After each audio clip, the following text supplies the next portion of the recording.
You're listening to The Sports Fix. Portions of the Sports Fix brought to you by Fantasy Jocks. Looking to upgrade your league trophy? Check out fantasyjocks.com for championship belts, rings, trophies, and more.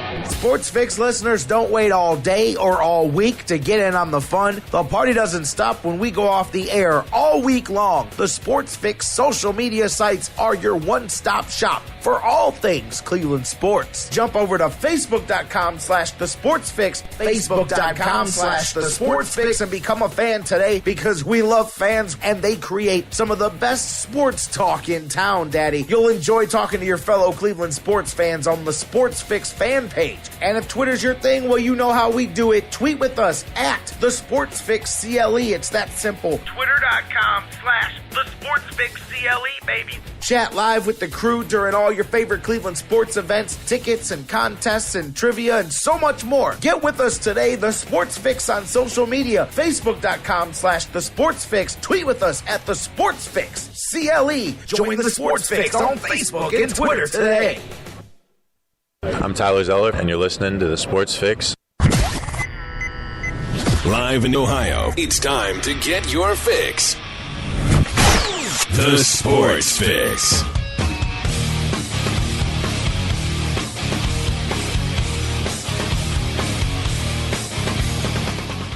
Well, that escalated quickly this morning. Welcome into the Sports Fix. J-Rock with you guys you know what? You've heard me do this once or twice before in the past that's just the sound of the format going out the window, changing. Actually, we're going to be all over the place today because some parts of today's show locked in place. Some parts are fluid and able to be moved around a bit. Here I was just about an hour ago intending to come on the air and talk a bit about the uncomfortable process that was watching the finish of last night's Cavaliers game. I was going to complain a little bit about how I came so close. Le'Veon Bell nearly won me $10,000. Instead, I'll settle for $35 on DraftKings.com, but I was so close. He almost went all Jonas Gray. If he'd have just put a couple of those in the end zone, I'm just saying, may have been a few commercial-free months of the Sports Fix in the future, but it was not to be. But no, then what happens? The Browns, bam, drop the hammer in the form of Ben Tate, literally dropping Ben Tate from the roster. Ben Tate waived from the Browns less than an hour before we went on the air here, actually just about 45 minutes ago. For those of you listening live here, I'll tell you, we already were talking about this. I tweeted our buddy John McMullen this morning. He was on with us yesterday, and I quoted him from yesterday's show. For those of you guys that listened, he said, we were talking, of course, that Tate will not be on this team next year. We already knew that. Those tea leaves were already cast. But his exact quote was, I'm not saying I expect the Browns to cut him tomorrow, but, well, there you go. Bam, hammer dropped. But listening yesterday, as soon as we got off the air, got a chance to do the press conference thing with Coach Pettin, and you could just, it's one thing when earlier in the season he was being very political, very open. Hey, we're rotating guys. We're going off practice and things that we're seeing and blah, blah, blah. And that's cool. And we all said, hey, 3, that's a problem, but it's a good problem to have. It's still a problem. Well, they'll get it sorted out and all of that. And, Ben Tate did himself no good last week when, plain and simple, as I was just telling a few people this morning, when your team's 3 games over 500 and you're complaining about your individual situation, it comes across in a very bad light, no matter how you might have meant it or didn't mean it. And maybe you did mean it to come across that way. Regardless, it does. That's a bad light. But when you knew, and I'll tell you, that's why really this morning is not a huge, huge surprise. And perhaps they did this timing-wise to do a favor. I expect him to end up in Indianapolis. There was just all this talk about, hey, would the Colts be desperate enough to go to Ray Rice because they just lost Bradshaw? Tell you what, bottom dollar, mark it down.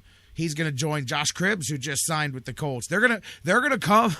The Colts are going to have DeQuell. They're going to have Cribbs. They're going to have T. Rich, and they're going to have Tate, because I think this timing may have been the Browns doing it this way on purpose too, to allow him to go take advantage of a prime opportunity for him, because that's what that is. I wouldn't be surprised at all if that's why they did it today as they did. But yesterday, when Coach Pettine, and many of you may not have heard it, some of you may have, when he got to talking about the running backs yesterday, and he literally said that the young guys are more explosive, there's more pop in those legs. That's it. That was the kiss of death to a running back. I'm like, wow. He didn't just say we're rotating, we're trying to find a good mix here. He said these guys are better, which is fine even if you know that. But coaches very rarely are that blunt and blatant about it like that, and that was it, man. And plus, you could tell, we talked about it yesterday, when the guy's looking forward to, clearly anybody that comes from a team is looking forward to playing against his former team, and I think they intentionally did what they did yesterday, on Sunday, not playing him against them like that. That was all part of that. And so there you go. But Ben Tate released by the Browns here today.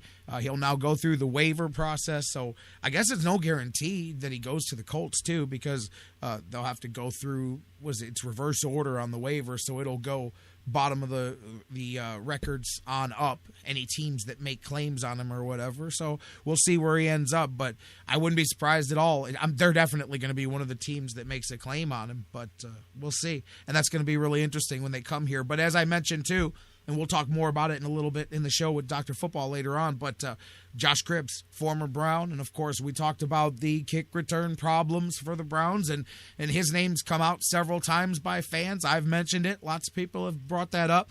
He is going to sign with the Indianapolis Colts there as well. We're going to talk more about that. Dr. Football's with us today. We're changing today's show, like I said, the order, it's all over the place because we had certain things set in stone, and then bam, things start switching us up. First hour is going to be actually different than we usually do on Tuesdays. Usually Dr. Football's with us here in the first hour. I'm kind of glad things worked out this way because we're going to need to open up some time. Dr. Football, we're going to move him into the second hour of the show at 1 o'clock. He's going to kick things off in hour 2 so that we can talk. We got a lot of things football to get into, not just Ben Tate, Josh Cribbs, Adrian Peterson suspended for the remainder of the season without pay, the appeals in the process there. We'll talk about that Bradshaw injury last night, Le'Veon Bell doing his thing, Steelers, that was a good game last night. We're going to talk all of that with Dr. Football Bill Chachkes in hour 2. Hour 1, Jeff Gorman from Indians101.com. He's going to join us just about 8-10 minutes from now. We're going to talk a little bit about baseball. It's that season now, things going, not just trade season, but free agency and all of that. We talked about Victor Martinez last week. Bam, now the humongous record-setting historic contract signed, the extension. Giancarlo Stanton and the Marlins, 13 years, $325 million. An absolutely insane contract right there. And I'm just going to tell you now, that thing doesn't end good for anybody except Giancarlo Stanton. I don't care how good he may be. I'm just telling you, do you realize how many countries in this world,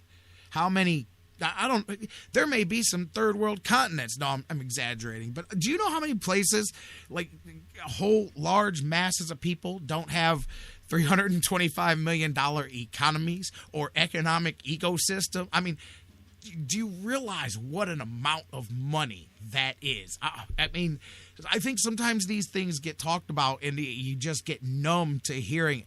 $325 million. That's closer to $500 million than it is to not. I'm just saying that's more than halfway there, man. That's amazing. I mean, when's that day coming? When an athlete's contract, it's going to be the day we say those words. It'll be in my lifetime, that's for sure. I will be sitting here on the air talking about the $500 million long-term contract signed by maybe LeBron when the NBA dumps their salary cap, which is eventually going to come. But I mean, $325 million. Man, I'm telling you, I played the wrong sports as a kid. That's for sure. I should have got better at baseball. Doggone it. All right, we're going to talk about that with Jeff Gorman. Indians, see what they're cooking up. Trade season going. I saw Jason Hayward traded yesterday. Doug Plagens, voice of the Lake Erie Monsters, instead of being with us on the back end of the show today, Doug Plagens is going to be with us 30 minutes from now, talking about the latest week that was for Lake Erie Monsters hockey. We're going to get the phone lines open somewhere in between there. We're going to do our thing, so let's do it. All right, man. I think we're caught up here. Cool. Let's roll from here.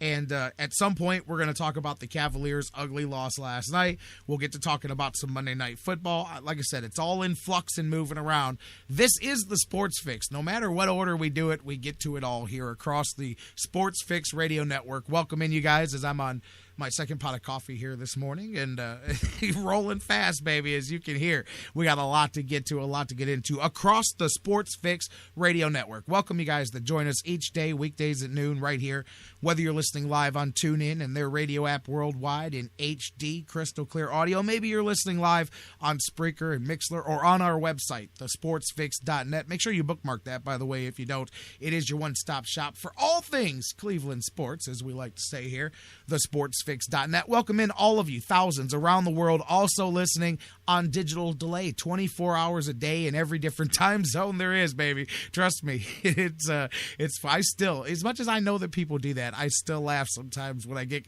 comments like the show's live, but they come in, at like 2:47 in the morning or something, and I'm like, that's right, because hey, guess what? It is live. If it's the first time you're listening to it, it's live to you. That's the old rule. But welcome in those of you listening around the world on digital delay, on iHeartRadio, the world's largest internet radio provider, on iTunes, those of you that download there, on SoundCloud and CarPlay, Stitcher Radio, all the places that you guys join us, however you do it, live or on delay. Thank you so much. And as I say all the time, this is our thing. This is your show every bit as much as it is mine, so make it yours. Pick up the phones and give us a call. Obviously, phone line's going to be very tied up today, but I will get them open at various points. When it is open, it's 216-539-7535. The cool thing about that is if we don't answer, you can always leave your take on the phone line, and we'll still get it out on the air. 216-539-7535. If you can't get to the phones, or if we're not taking calls, Facebook and Twitter's open all day long. Facebook.com/thesportsfix. Tweet with us at The Sports Fix, CLE, all one word. Email us, thesportsfix@AOL.com. Facebook.com/The Sports Fix. Tweet with us at The Sports Fix, CLE. Email us, thesportsfix@AOL.com. And, we're going to hit the break here in a minute. We'll get Jeff Gorman joining us. We're going to get this show rocking and rolling. To recap from where we were, Ben Tate no longer with the Cleveland Browns. He's been waived as of this morning. Ray Farmer very succinct in the press release and how he put it out there. Very short, 2-sentence little deal.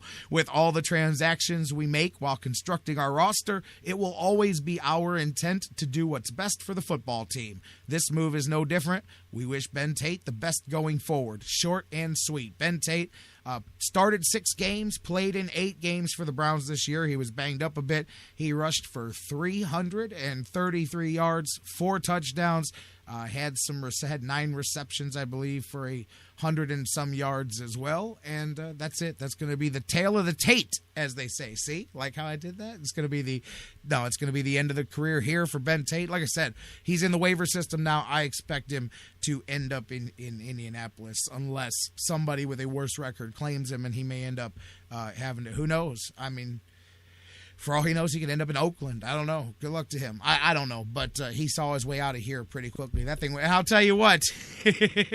I was joking with Bruce in the chat room right before we went on the air. I said, remember back in training camp when Ben Tate said, what about those young, hungry backs? And he said, I ain't worried about them boys. This is my job. I am not worried about them boys. There's a reason they brought me here. All I'm saying is maybe Ben Tate should have been worried about them young boys just a little bit. Maybe just a little bit, because them young boys just put him out of a job, man. And you know what? We talked about it. That was a good when you use that phrase, good problem to have, it really was, because the Browns did have every intention of going forward with Ben Tate. That's why they signed him when they did, spent the money that they did. Ben Tate was going to be a significant cog in this offense. They did not anticipate uncovering Isaiah Crowell and getting him undrafted the way they did, let alone also drafting West. They did not anticipate ending up with two guys. Either one of them could have been the starting back. I mean, and at that point, when they saw the difference, they said, oh, wow. They knew from training camp that this was going to be a problem. Also, you know what? We'll get into it more. I was going to talk a lot here in the opening. Cavaliers dropped one last night.